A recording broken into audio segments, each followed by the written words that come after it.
Good morning, everyone. Welcome to episode 6 of the Safehouse Podcast. We're excited that you joined us today. It is Wednesday, May 20th. Today, as we record, this will be live and ready to go on Monday. As always, we're excited for you to take a listen and get back to us and give us some feedback. With me in the studio is my dad, as always, Pastor Bob Denon. Good morning. Good. How are you? Good morning. I'm good. Good. I understand when you came into the studio today that you gave us a quick heads up that you're expecting an urgent phone call. So if you have to step out, that's why. And yeah, if you see me gone, I'll take care of it, and then I'll be back. And then we'll finish. We'll pick right back up. So just in case. And then with us also, again, behind the cameras and the sound stuff, Brandon. Good morning. Good morning. How you doing? I'm good, man. How are you? You know, I'm hanging in there. Hanging in there? As good as I can be. Good. The weather's getting nicer now. It's starting to break to warmth consistently. It just sticks and it stays that way. Yeah. Yeah. That'd be nice. It would be nice. I cut my grass a couple of days ago, and it's a mud pit. So, but it was that or a swamp. It was either long and a mud pit or short and a mud pit. So I cut my grass. Yeah. Mine has been needed to be cut for a while. I got cut yesterday, and yeah. You can tell it hasn't been cut for a while. We got a new dog, and I was walking through the yard to cut it, and I realized that two dogs develop a lot more waste than one dog. That's you. So anyway, last week we had talked about a couple of different, we kind of bounced around a little bit. We told another story kind of the development of Safehouse and some personal experiences, and then we got into the story of Joseph from the Bible. And the main theme last week was how adversity could actually be an opportunity. As a matter of fact, adversity is opportunity. It's not whether or not it could be. Adversity is always opportunity. It's just whether or not we choose to see it as one or to take it is completely up to us. And again, we're getting feedback from you guys, and we're excited for you to be listening and watching. Let me give a shout out. I ran into, we mentioned them in episode 2 or 3, I think, Jimmy and Becky. I ran into them at the gas station yesterday. Yeah. So we gave each other a little elbow bump and said hi. And he said that, him and Becky have been listening to it and that they like it. And it was nice to get that feedback. I got that feedback from Emma. So, if you want to read it. Oh, yeah. She said on Facebook, love it, to add some when you guys are discussing the experience and whether it plays a role in our evaluation. That is so true. But don't we have to step into the experience before we can then evaluate it? That's the question she asked. The whole preparation thing gets in our way before we just step into, and I have a really hard time with it. So it's good to hear you guys talking about making sure we are listening to God, because if not, we end up missing those opportunities to experience, or oftentimes we ignore it and then have regrets. And that's something that we didn't talk about, but that's true, because when you're faced with adversity and you're faced with a difficult experience, one of your first choices is whether or not to lean into it or to run away from it. Right. And sometimes you don't see the opportunity until you actually walk into the experience. I'm not so sure that I'm there as much today as I was years ago, but I had a tendency years ago to lean into it heavily. If we got some, slap back on where we were going, I would lean into it a little more now. And it's probably an aged thing. I don't know if it's wisdom. I don't know if it's lessons learned, but I think I look at things a little cautiously now. Yeah. One of the things I do now that I didn't do before, because I understand it more, is that I evaluate the cost. Right. That I know will be there. Yeah. And can I handle that cost? Yeah. Now, where before it was like, let's go. Let's move forward. And I think the end results would have been the same. Mm-hmm. But now, cautiously, I probably try to evaluate what the cost is or what the collateral damage would be. Right. One of the last moves that we made in administration was, instead of just going headlong into it, I evaluated the collateral damage that was going to happen as we move forward, even though it was the right thing to move forward. And I slowly put things in place so I could minimize what the collateral damage was going to be, even though I knew that we needed to move forward. So to answer her comment, or to comment on her comment, I would say that if you can get the wisdom to evaluate before you step in, the problem with that is if you're not careful, it'll scare you and you won't step in. Yeah. So I think you have to be cautious It's a little more difficult when you look at what the collateral damage could be. But if you bring everybody aboard with the collateral damage up at the beginning, say, this is what we're hoping for, Right.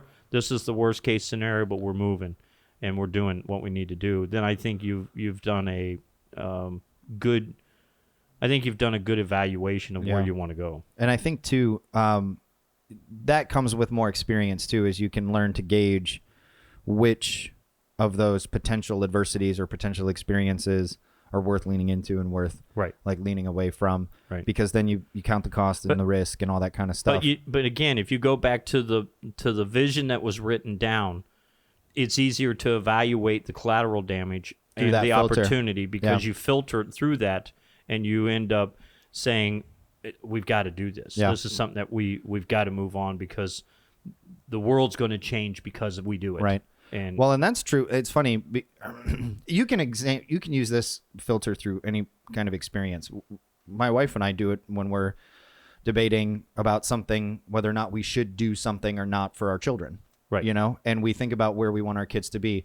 Just to give you an example, my son, Ethan, he's 7. He's absolutely brilliant. He's so smart. You know this. I'm just saying it kind of for anybody listening. He's in first grade. They're finishing their year virtually because nobody's going to school in Ohio right now, really anywhere. And he had a Zoom call this morning, and I'm getting pictures, and he's sitting there in front of this computer, and he's talking. He's so incredibly smart. And when they were back in school, the teacher during a parent-teacher conference says, we want to get him tested for, I can't even think of the word, gifted. We want to do a gifted test for him, a gifted assessment to see if he should be in advanced math and reading, because he's far surpassing the normal grade level in math and reading. And when we sat back, we asked about it. We thought Ethan is not incredibly social, right? Right. And when he's an introvert. He's an introvert for sure, and he's just not incredibly social. He's great with his friends, and so we had to weigh the cost about whether or not being in a gifted class was going to challenge him enough versus the risk of losing out on some of that social stuff that he would get being with his friends in that first grade classroom, because they're going to take him out and they'll put him in a second grade classroom and the kids are bigger. There's different issues, And so we weighed these things, and through our filter, we asked ourselves, like when we were newlyweds and we were talking about what it was like to have kids, we had these discussions on the front end. What do we want our situation to look like for our children? We're not going to pressure them to be academically successful. We're going to challenge them to do their best, right? And so all of these things come through the filter. And so when we were faced with this decision, and again, it's a little bit apples to oranges, because this is an adversity, obviously, but it's an opportunity, and we need to look at it, and the decision could either help Ethan academically or it could hurt him socially. So there's risks either way.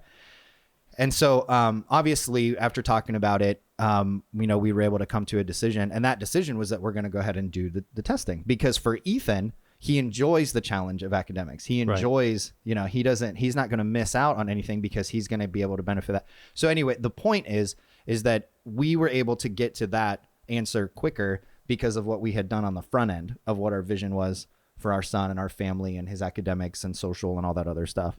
Same is true for our daughter in dance. She's starting to get interested in other things. And we said from the beginning, if you start something, you have to finish it, right? You don't have to go back the next year if you don't like it, but you're not going to start something. Sounds familiar. I think I did that with you. You're not going to start something and then quit, because we're not going to let you bail on the team and not be consistent and loyal. If you are in a dance that you don't like, you're going to finish out the season, and then you don't have to take that class again next year, but you're not going to be flaky.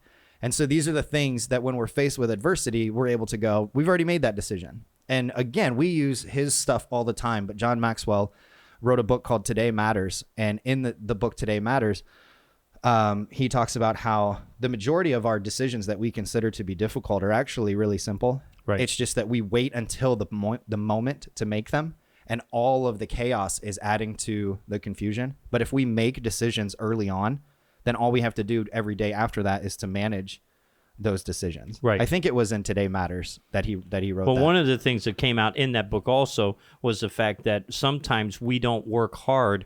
We think that we will work hard when we get into the vision, or we have accomplished what I like to call the destination of the vision.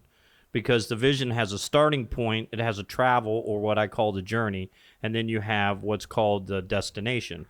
And so many times we forget the journey to where we are missing the journey because we're trying to work to get to the destination. And what I found out a long time ago is that you need to enjoy the journey through the process. Right. And that starts with today. That means, well, today I'm not going to be in that mountaintop experience of the destination.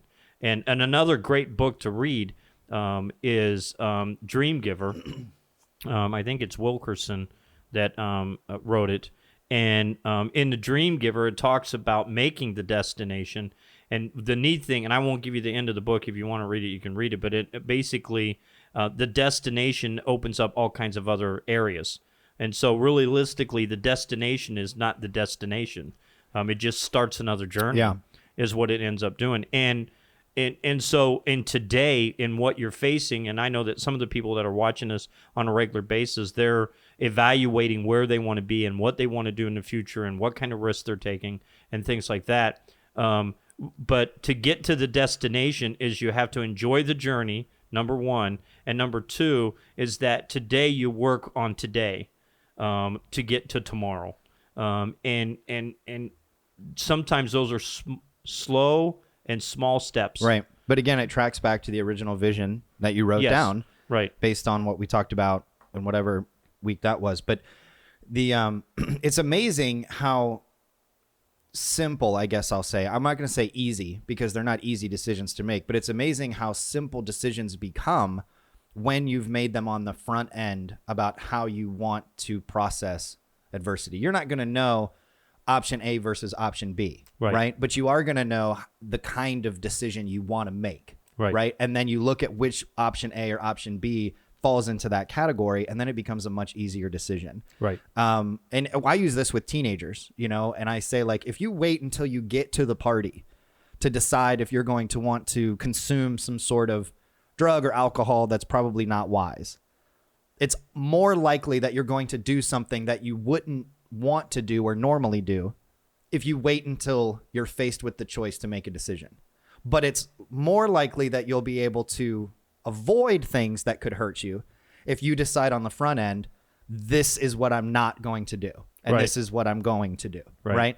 And so, and again, that's another example. Brandon, you want to chime in there? And well, one thing I hold kind of close, morality wise, is like counter examples are a very large teacher for me. I think that's one of the few things that human beings have that a lot of other animals do not, is that we can see something and see how it doesn't work and know, okay, I don't want to do that. Right. So it kind of gives you an idea of what you do and don't want to do before you even get into the situation. You make a positive choice based on the consequences of a negative one. Of another person's negative choice. And this is another thing, and I don't want to go off on too many tangents without bringing it around to the end of the story of Joseph.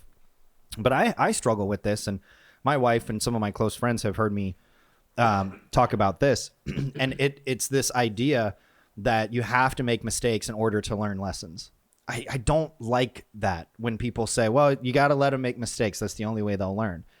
I agree that some people only learn if they make mistakes. I don't agree that the only way to learn is to make mistakes, because you can learn from the examples of other people. You can learn from the advice of other people. I was able to avoid a litany of bad decisions because of your lessons and things that you taught me and things that you almost said because of my bad decisions. Well, no, not at all. not even. But I felt that coming. No, that wasn't even in my head at all. But that's also true, because you've said, like, this is where I was. This is what I did. I remember I was going to drop out of college, and you said it took me 20 years to learn, working in a secular job, what you're going to learn in 4 years. Right. You're not going to. It's going to benefit you in the ministry world to go to a state university that's challenging your faith from a non-faith perspective. And your experience, your guidance, I finished the degree. It took me 5 years. I was on the 5-year plan, not ashamed of it. Okay.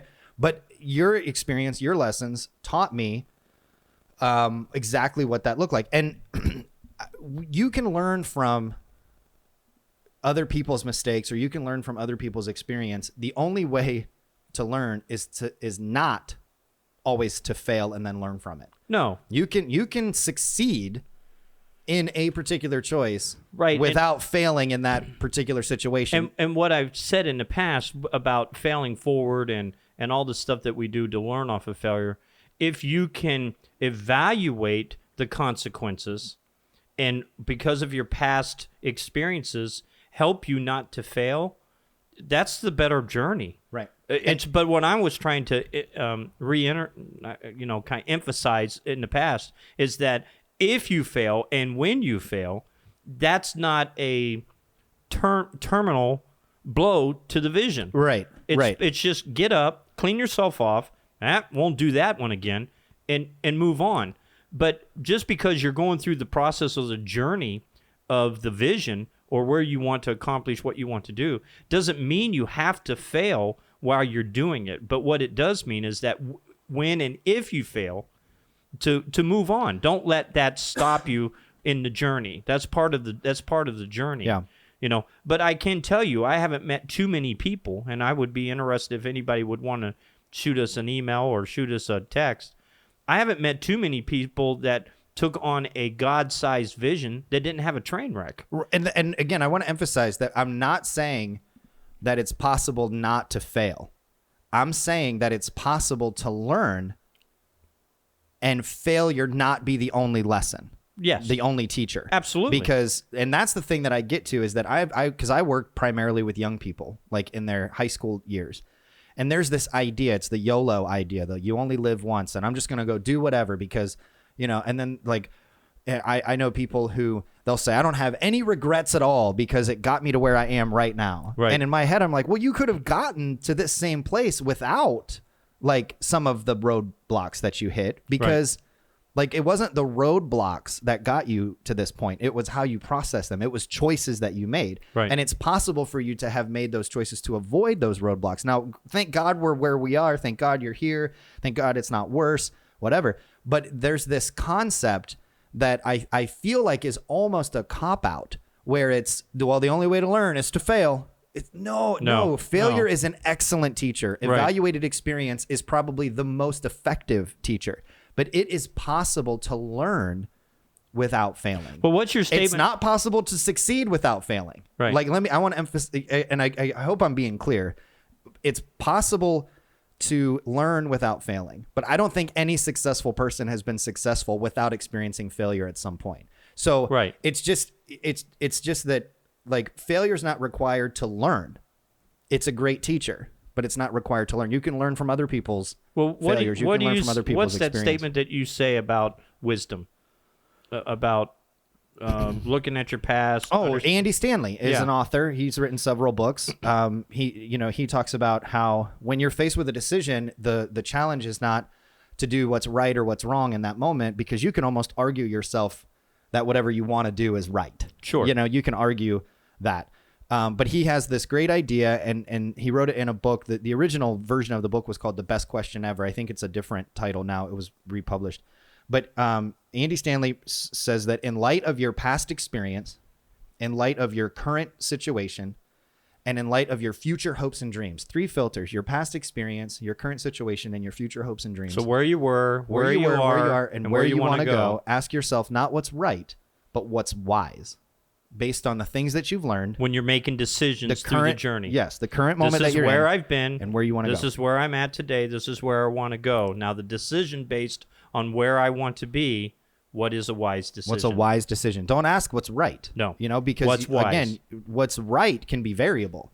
But what's wise is consistent through your past experience, your current situation, and your future hopes and dreams. I've seen people that's gotten dreams, and they went completely south, and the only thing that they would focus on is dreams. There was a lady that called me 4 or 5 years ago, and she developed this ministry, and she got this, I don't know, and I don't know her. She doesn't know me. She just called me, and she said, I've got this dream and this vision I want to accomplish. I want to help people.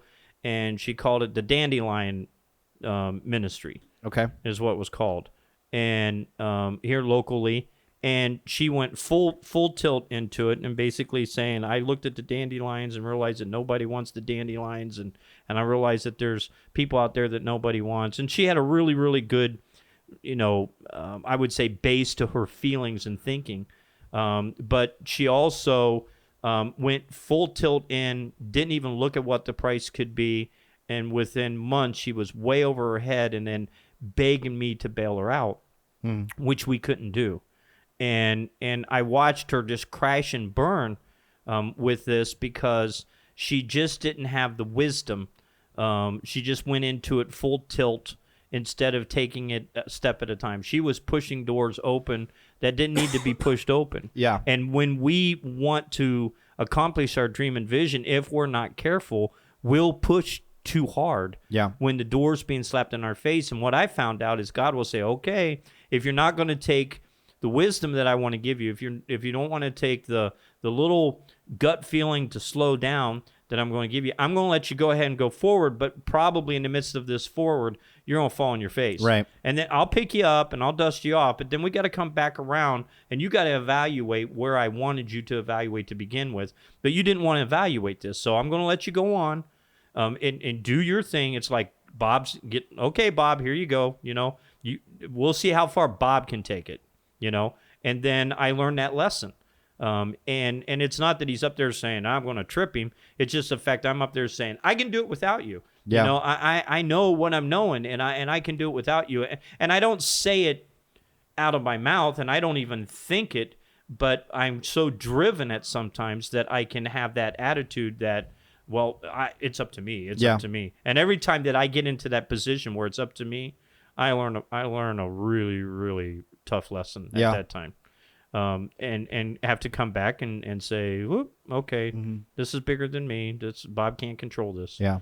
And the whole thing. So get back with the whole Joseph thing. And so how's this wrap in? When we come back around to the Joseph story, and this is interesting because I was just thinking about this, is that none of the experiences and adversities that Joseph faced were because of his choices. No. And I think that that's something important to keep in mind too, because we're talking about failure and how failure could be a teacher and evaluated experience and all these other things. There's going to be times in your life, in your leadership, in your parenthood, whatever it is, in schooling, whether you're a young person or adult, where you're going to hit what could be considered a failure or a roadblock that has nothing to do with you. You've done everything right up to this point, and you're still going to face adversity. Let me tick a little bit off of that, because I think Joseph was so young and he was so excited about the vision that he was given to him. The wisdom of him being careful who he spoke it to, right, really created some of the collateral damage that he had. Again, I'm not going to blame Joseph for the fact that his brothers threw him in a well and sold him into slavery, even though he was a little cocky about a dream. Right. That his mistake doesn't justify the experiences from that point on. Nope. And so, yes, he could have had some wisdom, but his experiences were not his fault. But what's the lesson that we learn off of that? The lesson that we learn off of that is when God gives us a dream or a vision, I think we need to be very careful of who we expose that to and how we expose it. Because if you're not careful, it comes off condescending. It comes off as, I've got something that you don't have. Right. And I think we have to learn that lesson off of Joseph, is the fact that if he would have created this a little differently, if he would have done this differently. But I believe that Joseph had to go through all the steps that he went through to get him to a place of where the end of the story comes. Right. And again, or he would have reacted wrong. He probably wasn't emotionally or maturity ready to handle what the dream that he got. And if you didn't listen to last week's episode, we told the whole story. So check back and listen to that. Right.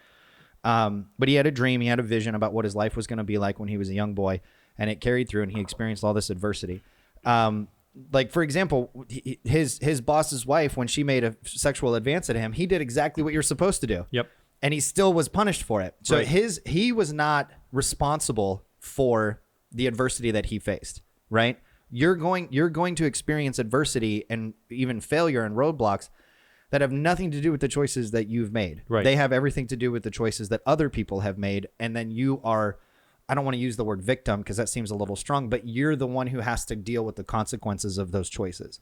Now, you're still given an opportunity in that moment to right. choose how you're going to process it. And so what Joseph did, and we talked about this last week, Joseph was experiencing all these different things, what could have been failures. He could have given up and nobody would have blamed him because of all the things he faced, but he remained faithful to God. God remained faithful to him, which is that's a whole hour's worth of conversation there, that right. God remains faithful, even when we don't, but thankfully Joseph did. And so then he's faced with Pharaoh. He has a dream, and then Joseph is put in charge of seeing the dream come to a reality. And the dream was that Pharaoh had, and this is where we left off last week, is that there was the dream had cows and all this other stuff in it, but the symbolism was that there's going to be 7 good years of production and then 7 years of famine. Right.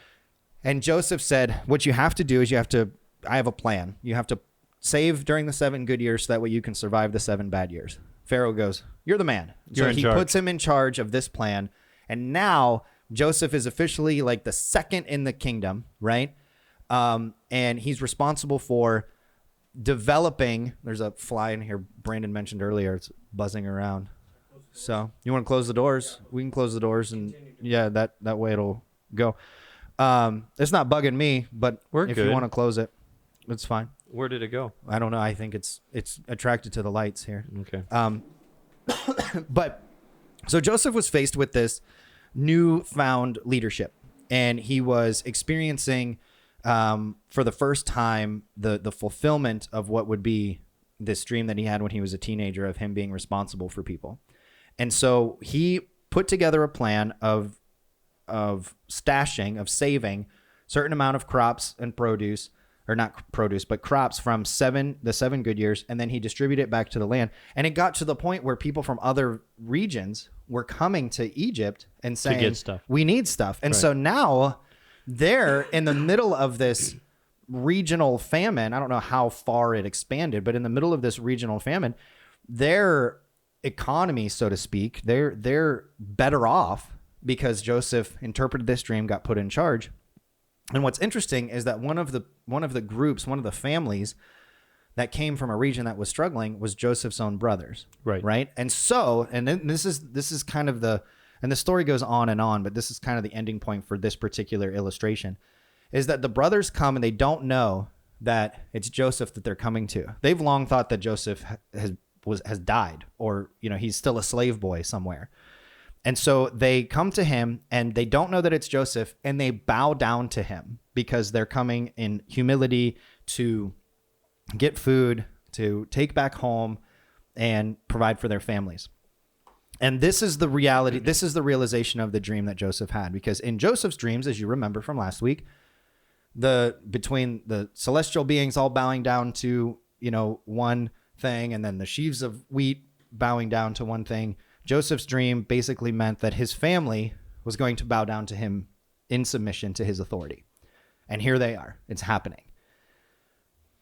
But they don't know who he is. They don't know who he is. But he knows who they are. He knows who they are. He knows that it's them. And he doesn't say anything for a while. And then this is where Joseph, you can kind of see that there's some stuff in Joseph that he probably could have talked to a therapist about. Because if you read the story, he plays little tricks on his family, Right. and he holds a brother hostage almost, and is almost spitefully, and then the pressure of it gets to him, and he kind of breaks down eventually and tells them that it's him. And then they have this, this reunion basically, and the dad comes into the picture again, and they're all getting along. It's like the end of a 30-minute sitcom back in 1998, right? The music plays and the credits roll, and it's fine.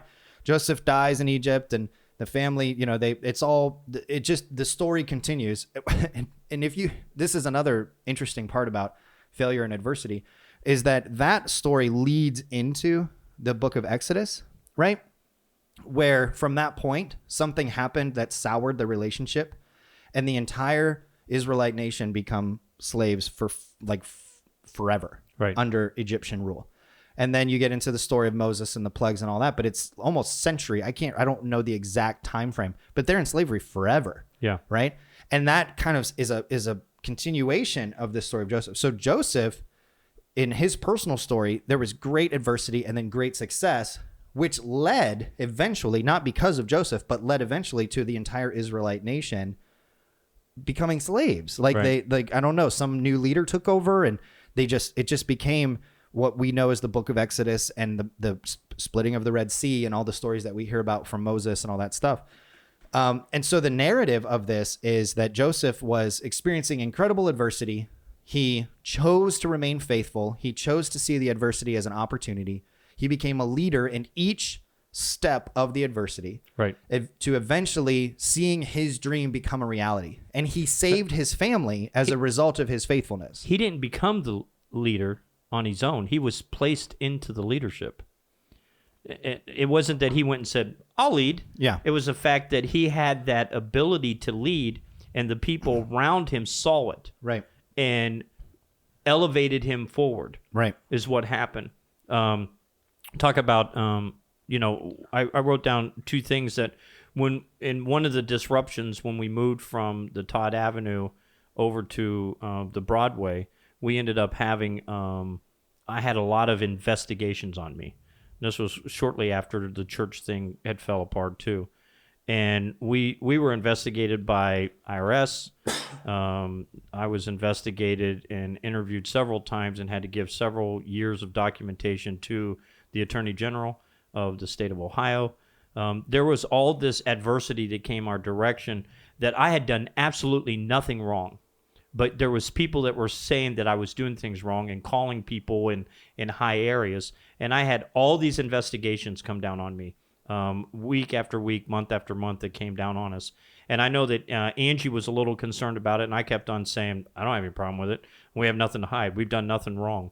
And it just was one right after the other that was coming after us. And it was directed by 2 or 3 people.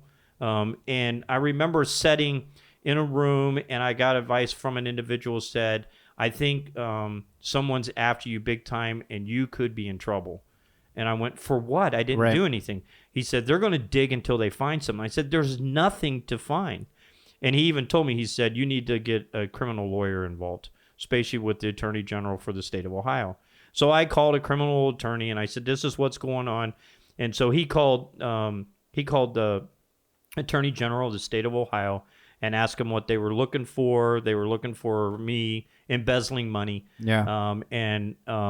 And I had given him, I think, 3 or 4 years of my personal finances. And so my attorney then called their office, and they said, they wanted another year. I think at that time we were 4 years back or 5 years back. He said, we're going to have all the documentation for 7 years at our office. You come here, and we'll go from there. So I remember being drilled from this attorney time and time and time again for about 3 or 4 hours. And really, they weren't finding anything. They just kept going back. Right. And I remember my attorney looking at their attorney and saying, here's what we're going to do.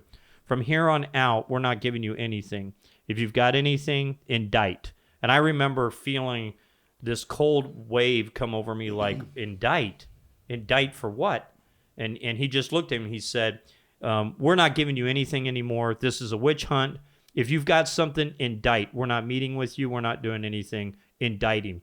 And I remember after the meeting, I went up to my attorney and I said, what are you doing? He goes, they have nothing. They can't indict you. Yeah. Well, then I found out that it was a person that knew someone that had made a call to the Attorney General's office as a favor, and that Attorney General is not around anymore, and basically said, hey, we believe that Bob's doing something wrong. And so he started this official investigation on me. Right. And I didn't know what was going on. Thank God my attorney knew what was going on. And within a matter of probably a day or two after that, I found out who was feeding this. Yeah. It happened to be someone in authority that was feeding this. And I remember calling their office and saying, listen, I know you're behind this because you're friends with this person. And if you don't stop the investigation immediately, I'm going to go to the media. Yeah. And I'm going to tell the media what's going on, because it was a witch hunt. And it was a friend of a friend that knew someone that was in a high area. And they basically were coming after me because this person didn't like what I had done. And by stepping on their toes and basically moving them out of the vision. And I remember getting like the person that answers the phone, and I remember saying, you probably should give a message to this individual that if I don't hear back from them personally by 5:30, I will be calling the news at 6. And what I have to say, I will get on the news, and the news will report what I'm saying. And I remember within 10 minutes, this individual called me back and acting like they didn't know me. My statement to them was, if you don't shut this down, I'm going to the media, because this is unconstitutional what you're doing to me. And I remember from that moment forward, it went silent. Attorney General didn't call anymore. Attorneys didn't call anymore. Yeah. No one asked for anything. So when we were talking about adversity, and that's my phone call, Talk a little bit more about that. Yeah. Okay. And he'll step back in when the call's done. The thing that always pulls me in with the story of Joseph and adversity, and what he just referred to, is that there was a number of people who were throwing stuff at him and trying to get him busted, right, for things that he never did, or things that they just didn't like that he did. And so let's see if we can get him caught in something. Is that when you're a leader, and Joseph is an example of this, is that adversity is going to follow you around. It's just going to be something that you face, and it's not fair. And that's another thing that I struggle with when people are, telling me, well, it's not fair. Why is this happening to me? It's not fair. And I said, well, because it's not fair. It's not fair. It doesn't have to be fair, because if it were, it would be easy, and nothing worth doing is easy. And so adversity is going to happen. But in continuing the theme of this is that he could have chosen to fight back and get mean and aggressive, which he was about to do almost when it comes to the media, and not slurring or, smearing or whatever. But there's this idea of if I don't do anything, or if I try to take the high ground, I'm almost feeling like I'm rolling over, And in leadership, it's really the opposite of that. Leadership, when you take the high ground and you stay focused on your vision, all of that other stuff is going to become background noise.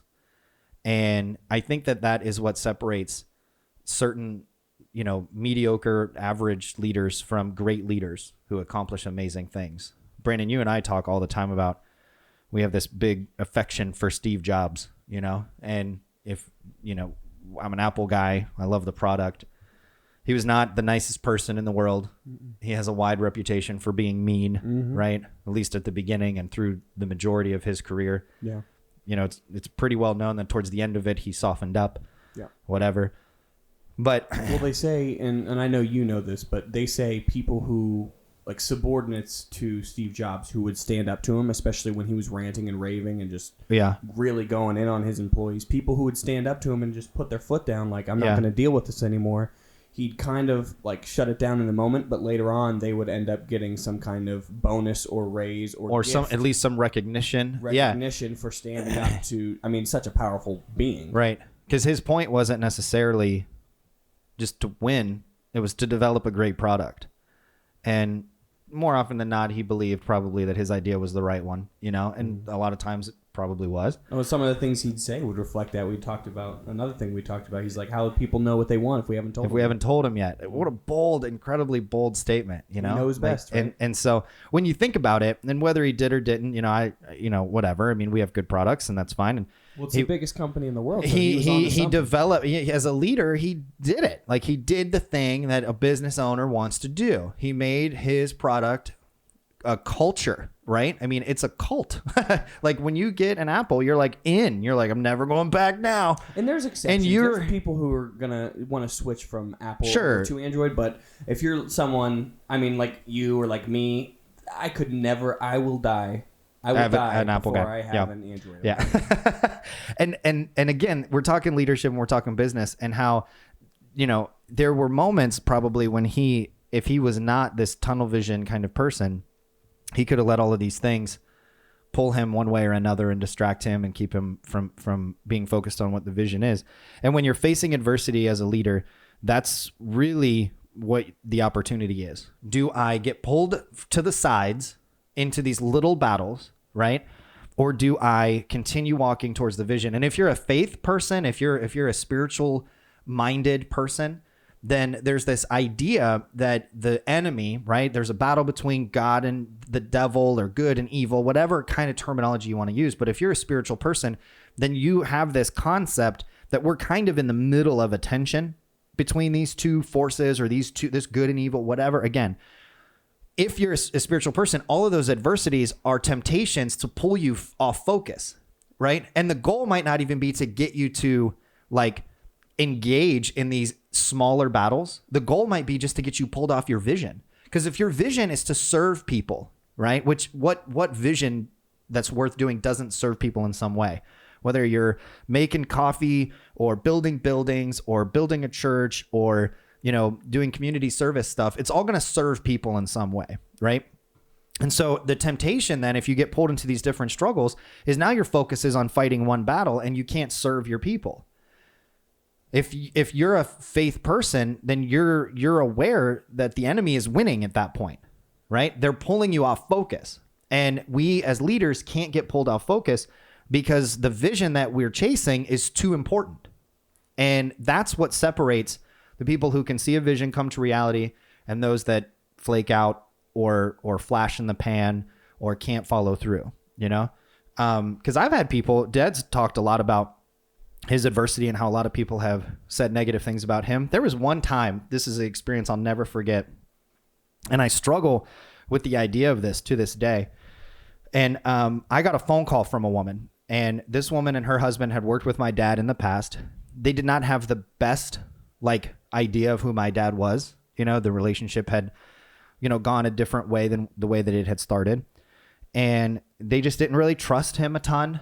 And I remember they had started working with me and some of the things that I was working on with Refuge a little bit because they really cared about young people. They wanted to serve organizations in the community that served young people. And my phone rang, and it was this woman, the wife of the husband that was working with me. And she didn't mean to call me. She had butt dialed me. But the conversation that she was having with her friends in that moment was about me. And so I got a voicemail. I picked it. No, I didn't pick it up. I missed it. And I got a voicemail from her, and I listened to the voicemail. And in the voicemail, she was saying, he's just like his dad. You can't trust him. It'll never work. Right? And she mentioned my name. So I knew she was talking about me. And she mentioned the specific topic that she was frustrated about with her friends. And whatever, she was out having wine or I don't know, whatever. She was with her girlfriends. People talk about stuff. It's no big deal. I'm not entirely sure why I was the topic of conversation. It seems like there were more important things to be talking about. But I kept the voicemail for a long time because it had it hurt me, but it motivated me because it angered me because I couldn't understand why, first of all, she had such a disdain for my dad. I took that personally because my dad's my hero, right? Whether or not he's made mistakes, he's always been present for me. Whatever people are going to say about him, I got my own ideas because I've been around him the most. And so she said, he's just like his dad. It's not going to work. This whole thing's going to fail. You can't trust him. I think that I owed a bill or something, like a payment that I was waiting for an invoice for. She says, he'll never pay. We're never going to see that money or whatever. Of course I paid it, because the next day I called the person that she was referring to that I wasn't going to pay. And I said, I can't pay you till I have an invoice. We already talked about this, blah, blah, blah, whatever. So we paid her. It was like a couple $100. I can't remember. And so, but it was so infuriating, and I kept that voicemail, and I had a buddy of mine that was working with me, and he was so bent out of shape, right? He was distraught. He goes, I'm calling the husband, cause he worked with the husband in a church situation. I'm calling the husband. This is ridiculous. I can't believe and she was like, rah, rah, rah. Or he was going crazy, about to lose his mind. I can't believe that. It's so inappropriate. Why would they? And I remember going, we're not going to do that. I don't want you to do that. Don't do that on my behalf. Don't do that for me. I don't want that. Oh, we got to do it. You got to do something. I said, I'm going to stay focused on what we're doing, right? Because if I can stay focused on what we're doing, then whatever she thinks is true is going to prove to be false. And then it's a non-issue anyway. But if I spend all of my time trying to disprove her exclusively and specifically, it's going to take you off track of what you're trying to do. It's going to take me way off track of what I'm trying to do. And now my actions and my vision become about reaching her than they do about serving kids. And so I just kept serving kids. I called her back and I said, I'm not sure if you meant to give me, I'm not sure if you meant to call me, but I got about a 3-minute voicemail from you and I listened to the whole thing and I thought it was hurtful and incorrect. And I want to air out the misunderstandings or the miscommunications that apparently you believe are true. And so we handled it and whatever. And I just stayed focused. And she asked me some questions and I answered them. And she's like, well, thank you for being honest. And then she never actually apologized to me, which I found interesting. She said, I'm sorry that you heard that. She never apologized for saying it. That's why one of the biggest things that kind of gets on my nerves is when someone apologizes, which she didn't technically do. She just admitted, I'm not sorry for what I said. I'm just sorry you heard it. I'm sorry you heard it. It's Yeah. kind of along the same I still lines. believe what I said to be true, but you shouldn't have heard it. That was meant for private consumption. Yeah. More like, I'm sorry that what I said made you feel that way. You're Yeah. apologizing to someone else for their own feelings rather than apologizing on your own behalf. Yeah. Yeah. And so it's oh man, I can't believe that happened to me. But it all tracks back to this idea that as leaders, when you face adversity, you're faced with an opportunity. You're faced with a choice. You're faced with something excuse me, that is not going to just happen automatically. You have to choose whether or not it's going to go your way or like the other way. And Joseph was faced with those adversities. I don't know what kind of situation you're in as a listener to this. I know that in some of the engagement that we have, there's people that are transitioning out of one type of business into other types of business. I know that there's people that are listening that are starting businesses. I know that there's people that have started businesses that haven't worked, or they didn't work the way that you wanted and you've had to make the tough decision. I know that there's a lot of people who things were rolling and then all of a sudden, because of this global pandemic that we're dealing with, things have fallen kind of to the ground and you're not sure if it's going to be able to get back up again.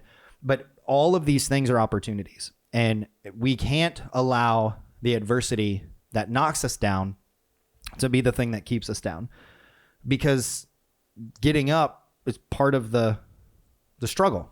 And when you get up, there's more opportunities that are presented. Yeah, and I'm a proponent to the idea that no matter how bad a situation is, of course, I mean, it could be even something as terrible as like a death in the family or I mean, the worst thing you could possibly think of. If you take 2 steps in another direction and then look at it from that angle, Yeah. chances are you're going to find some kind of positive or some other way to handle the situation that you've been handed. Right. So I think that's a kind of a really important thing to kind of try and keep in mind, is that perspective is everything. So if you're looking at it from, well, there's nothing left I can do, then guess what? Right. There's nothing left you're going to be able to do, because you're not even thinking about what you can do Right. to fix the situation. Yeah. You're just going to be stuck where you're at. Right. And anchored to a position of not progressing anymore. Yeah. And I mean, to give another practical example, the phone call that he's taking right now is the context of it is how to process, as an essential business that handles healthcare, the growing fear of Ohio starting to reopen, right? And the increased risk of this COVID-19 virus getting onto our campus or processing it. So he's working with professionals, healthcare professionals and Department of Health and all this kind of stuff to just have a good plan in place, right? These are not things that we have any control over, right? And so we can just say, all right, whatever, or we can make all kinds of decisions on the front end that may seem overreactionary, that may seem like they're too much, that may seem like it's a waste. But if in the event something were to happen where we're faced with that adversity, we already have these plans in place and can implement them, or have them already implemented to decrease the opportunity of said adversity happening. Now, again, we won't get into the science of this COVID-19 thing, and because that's a polarizing subject as it is. And there's a ton of people, some that are even listening, that might lean one way or another about the severity of it or the reality of it. It just depends on what facts they believe. Right. But for us, we don't have a choice but to assume that at least some of what they're saying is true, because we are responsible for more than just ourselves. Right. And so we've got 60 plus kids, we've got 60 plus staff, and all of those staff are going out into the communities now that things are starting to open up, and then they're coming back on campus. So we are faced with, whether we want it or not, the potential adversity of some sort of virus coming in contact with what we're doing on a daily basis. So we have to put plans in place, right? And so what we're going to do is we're going to develop a plan, we're going to implement it, and then we're going to see what happens. And then based on what happens, we're going to adapt or tweak the plan, and then we're going to continue implementing it, and then we're going to see what happens. And I think that when it comes to vision, is the stuff that drives so many people absolutely crazy, is that, and then we'll see what happens idea. Because you're never going to be able to map out every step of the way until you are right in front of that step. And then you look at what you've done up to this point and how it's worked or not worked, right? And this is where that failure can be a good teacher. And then you make decisions based on that experience about what the best, wisest next step would be. And, we're using this virus as an example. For us, that's mandating that every employee wear a mask, for example. Some medical experts say that could increase the risk. Other people are saying it's going to decrease the risk of you spreading it. It's not going to keep you from getting it, but it's going to keep you from spreading it. Whatever. We made a choice. We implemented it. We're going to see what happens, right? And then there's, we're doing temperature checks at every beginning of every shift for every single person. You checked yours this morning. I checked mine. He checked his. We're only around each other right now, but we're implementing, we're practicing, we're going through the steps because that's what the vision of this particular adversity requires of us, right? And so when you're faced with that adversity, when you're faced with that challenge to your vision, you have to put in place like hardcore specific, they don't have to be big, but specific steps to take you through. I have a friend who is, she's a professional dancer and she's unemployed in that realm right now. She dances at a theme park in Virginia. She's terrific. She babysits my kids. We love her. And it's crappy. It's a bummer. It's a major disappointment that she's not able, she should be working right now. She should be dancing. It's terrible. And I tell her all the time how proud I am of her because she, in the middle of the difficult situation, she is not trying to avoid being sad, but she's not letting it hold her back from chasing other opportunities while she's still here. And so that's vision. That's leadership. That's initiative. And that's important. My wife's dance studio is closed as a result of this. And she doesn't own it. She works at it, but she's teaching Zoom classes and she's got students that she's being in contact with. We're faced with it. It's terrible. It doesn't make any sense. This is nobody's fault. We didn't choose this, but we're faced with an opportunity and we look at the options and we move forward. And so what we want to challenge you guys with as you're listening to this, and he's still on the call and I'm not sure if he'll be back before we wrap up, but we want to challenge you with this adversity versus opportunity thing for a second week in a row and ask you guys to look at what adversities you're experiencing and look for the opportunities that it presents. Because if you're faced with adversities that are not because of decisions that you've made, that's sometimes harder to deal with. Because if you're faced with adversities that are a result of your own choices, then you can kind of bonk yourself on the head and go, oh, that was stupid. I shouldn't have done that. Then you learn from it and you move on. But if you're faced with adversities that are the fault of somebody else or because of the choices of somebody else, then you are in an incredibly unique situation as a leader, as a visionary, as a parent, whatever. Because then you're forced to adapt based on the choices of other people. And that's kind of where we want to focus the topic of this challenge for this week for you, is to look at the adversity that you're facing because of the choices of other people and still ask yourself, how can I stay focused on the vision rather than how could I disprove this person, or how could I get past this person, or how can I get past this problem they're bringing to me? And then instead ask yourself, how can I adapt the chase of my vision to use this adversity as opportunity to grow it further, right? And there's tons of stories in the Bible that illustrate that. Joseph is one. Moses spent 40 years in the desert because he killed a man. That was his choice, right? But then he was faced with the when he went to free the Israelites from Egypt. There was tons of choices that were made by somebody else that he had to deal with.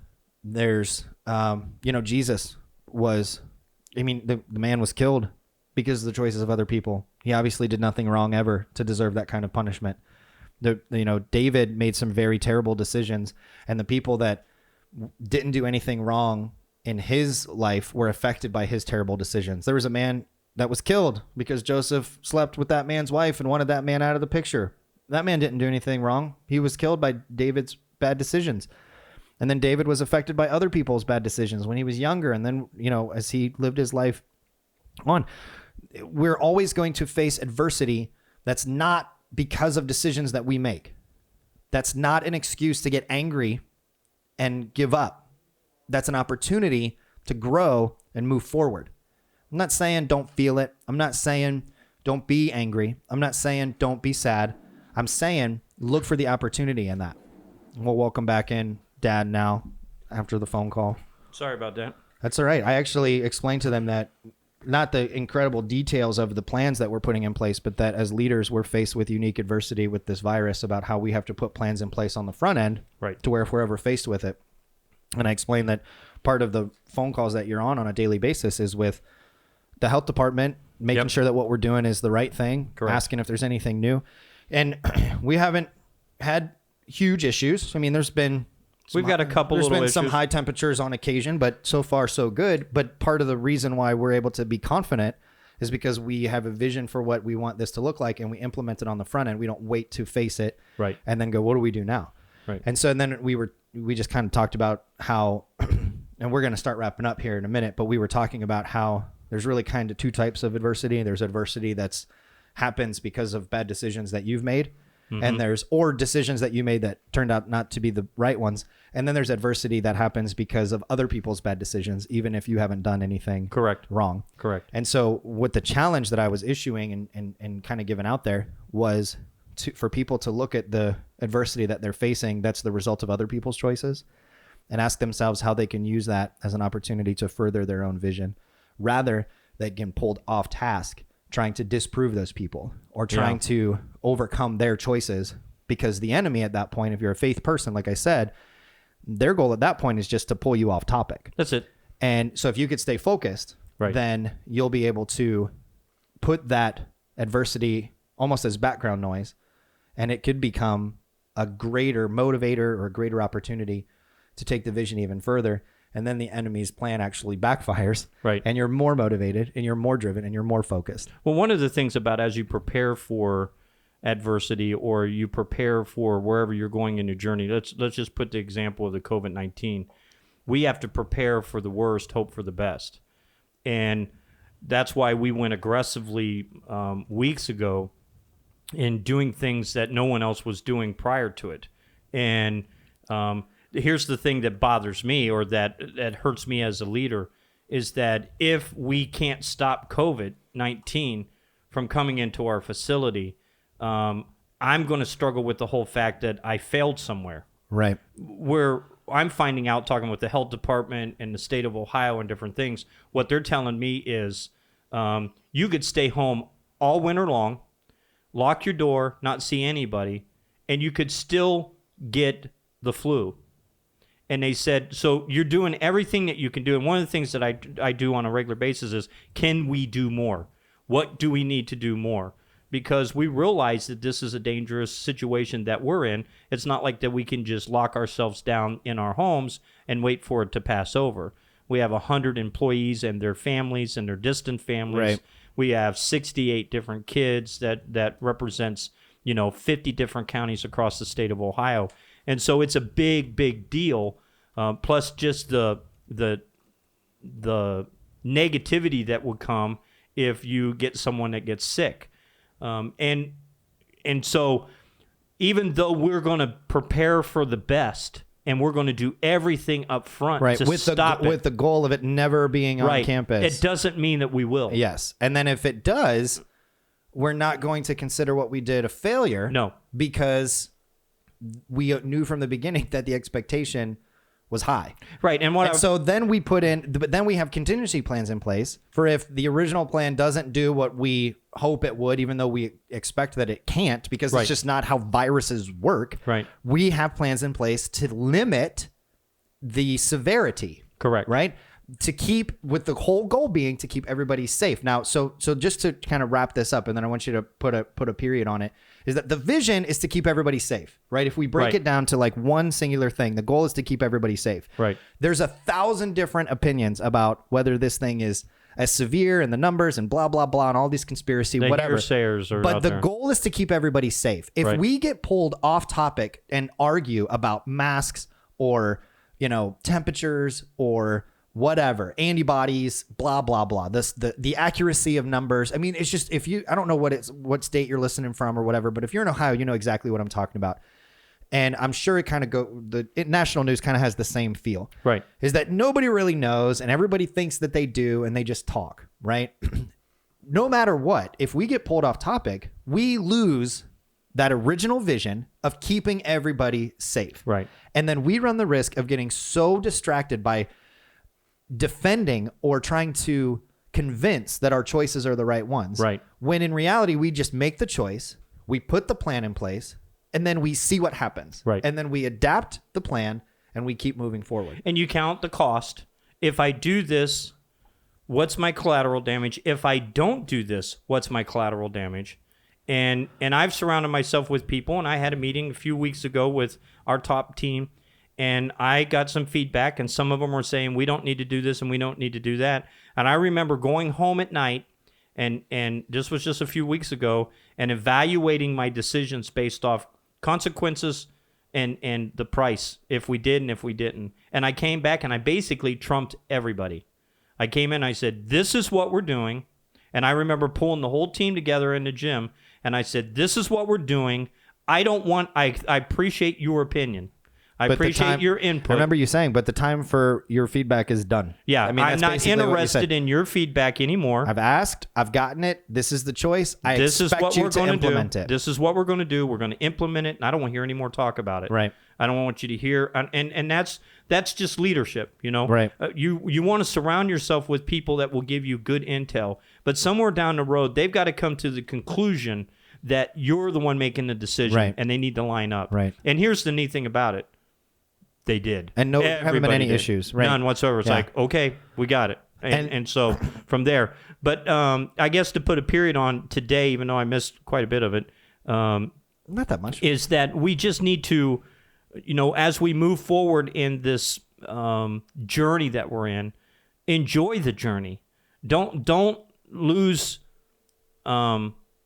enjoyment in life because you're waiting to get to the destination. It took his whole life for Joseph to get where he was at so he could turn around and help the people that really didn't like him. And in reality, when you read the text, he made the best of every situation he was in. I wrote this down before I left. I said he had the opportunity to do right to the people that did him wrong. Right. And I think if there's a lesson that's to be learned of those people that buck you in your dream and your vision of where you want to go forward, you're going to have an opportunity somewhere down the road to either do bad to them or to do good to them. Yeah. And that could be walking in a room or going into an office where someone wants to talk bad about them, and you can say, well, let me tell you my story about them. Yeah. I think what you have to do at that point is you have to realize I don't need to pour salt in the wounds. I never do that. I'm like, God bless them.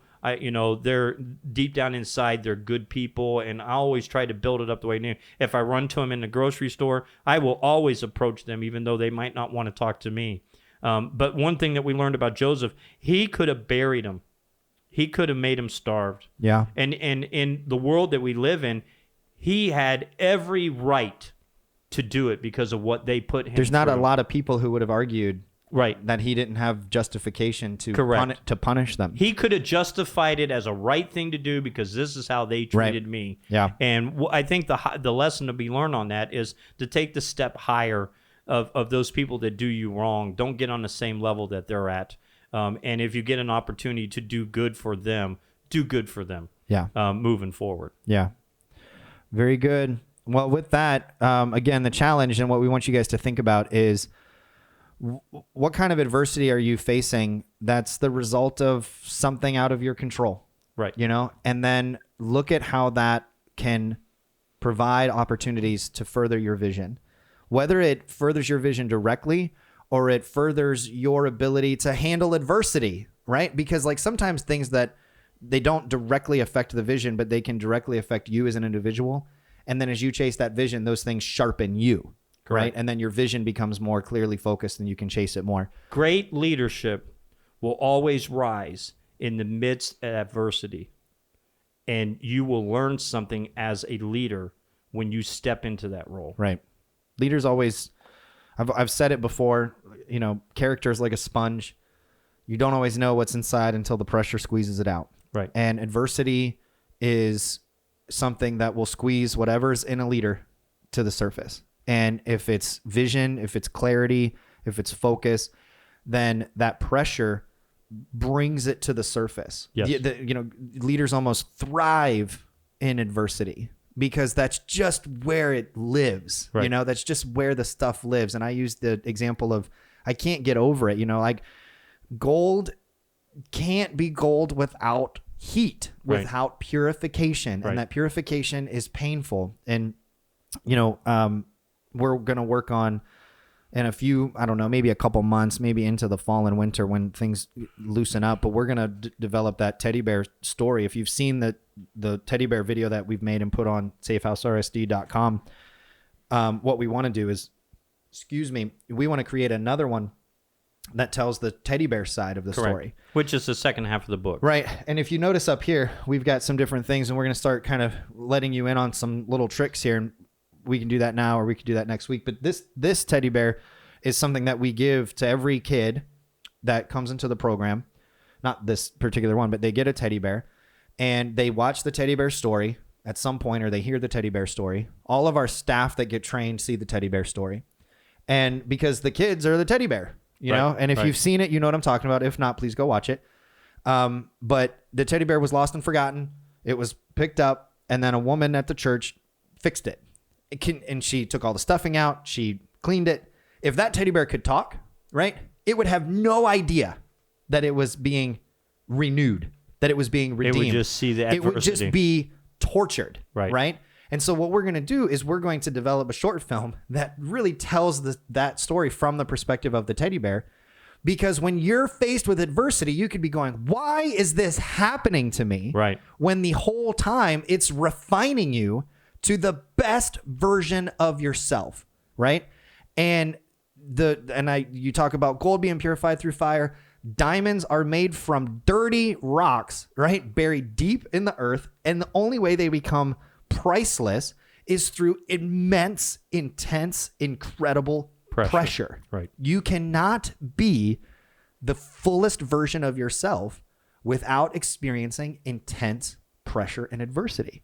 And so it's almost, if you can get to this place in your head and in your heart, you'll almost, and I don't mean this in like a twisted way, but you'll welcome adversity because then you realize that there's more growth to happen and you'll chase it. And that's the risk that we talked about at the beginning, is that you don't want to go chasing adversity. No. You don't want to go running out into traffic. You don't need to create it for yourself. It'll be there. It's going to, you get enough adversity that's going to happen at a time. You don't need to create it. But the opportunity, and I love this so much because there's not a lot of this doesn't get talked about a ton, that adversity has a benefit. We always try to avoid it. And I'm not saying that we shouldn't try to avoid it. I'm not saying that we should bring it on ourselves. But when we're faced with it in the natural course of our vision chasing, we have to stop trying to say, how do I get around it? And instead go, how do I batten down the hatches and get through it? Right. Because what's going to happen? Because the teddy bear would have never, if it could talk and it could walk and it could tell you its story, it's better off now than when you found it next to the mailbox. Right. But if you had to say, this is what you have to go through to get there, it may go, nah, I'm good. I'm good. I'm a little cold. I got some scars. I'll be okay. I'll figure it out.